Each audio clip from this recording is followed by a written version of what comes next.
আফগানিস্তান সবশেষ টি-20 বিশ্বকাপের সেমিফাইনালে খেলেছে। এ দলের রাশিদ খান কিংবা নূর কিংবা মোহাম্মদ নবী, ফজল হক ফারুকি, নাভিনুল হক তারা আসলে নিয়মিত আইপিএলে খেলেন। এছাড়া পৃথিবীর অন্যান্য ফ্র্যাঞ্চাইজি টুর্নামেন্টগুলোতেও আফগানিস্তান টিমের বেশিরভাগ ক্রিকেটার আসলে খেলেন। সেই কারণে তারা টি-20 ফরম্যাটে ভালো ক্রিকেটও খেলছে। গত কিছুদিন ধরে এশিয়া কাপ শুরুর ঠিক আগে যেরকম সংযুক্ত আরব আমিরাতে একটা ট্রাই নেশন সিরিজ হলো, সেখানে কিন্তু তারা পাকিস্তানকেও আসলে হারিয়েছে।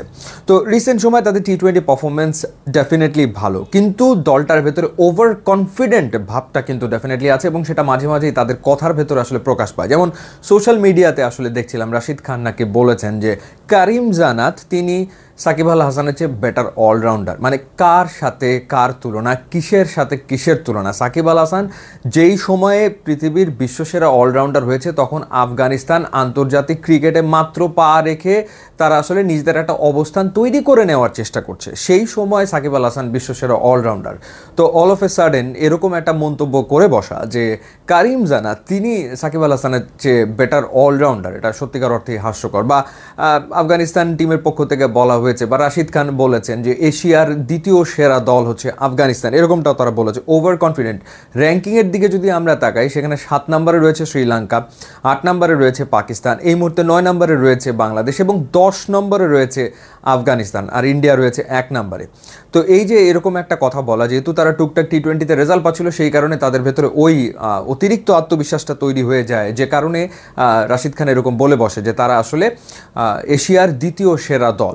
এর আগে তারা একবার বলেছিল যে তাদের দল পাকিস্তান টিমের চেয়ে আসলে বেটার। ইনফ্যাক্ট টি-20 ওয়ার্ল্ড কাপ যেটা সংযুক্ত আরব আমিরাতে হয়েছিল, সেখানে শারজায় পাকিস্তান আর আফগানিস্তানের ম্যাচে আফগানিস্তান এবং পাকিস্তানের দর্শকদের ভেতরে ব্যাপক হাঙ্গামাও ঘটেছিল।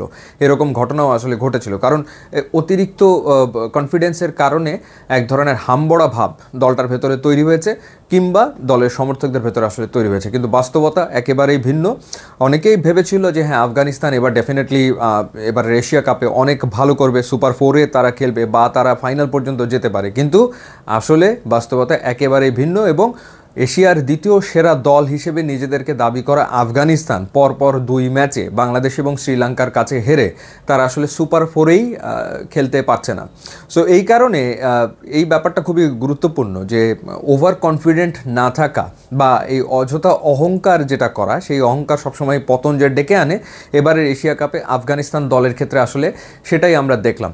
কোনো সন্দেহ আসলে নাই যে খুবই ট্যালেন্টেড একটা দল, বিশ্বমানের 3-4টা স্পিনার এই টিমে রয়েছে। তাদের দলের ব্যাটিং অর্ডারের দিকে তাকালে সেখানে নাজিবুল্লাহ জাদরান কিংবা রহমানুল্লাহ গুরবাজের মতো ক্রিকেটারও রয়েছে। তারপরেও তারা আসলে এই যে সাফল্য পেল না, সেটা না পাওয়ার কারণ হচ্ছে দলটা আসলে ওভার কনফিডেন্ট ছিল। এবং সেই ওভার কনফিডেন্ট থাকা দলের বিভিন্ন স্টেটমেন্টগুলো আমরা যখন দেখেছি, সেখান থেকে বোঝা যায় যে দলের ভেতরে এক ধরনের অহমিকা ভাব চলে এসেছিল, যে কারণেই মূলত এবারের এশিয়া কাপে আফগানিস্তানের আসলে পতন।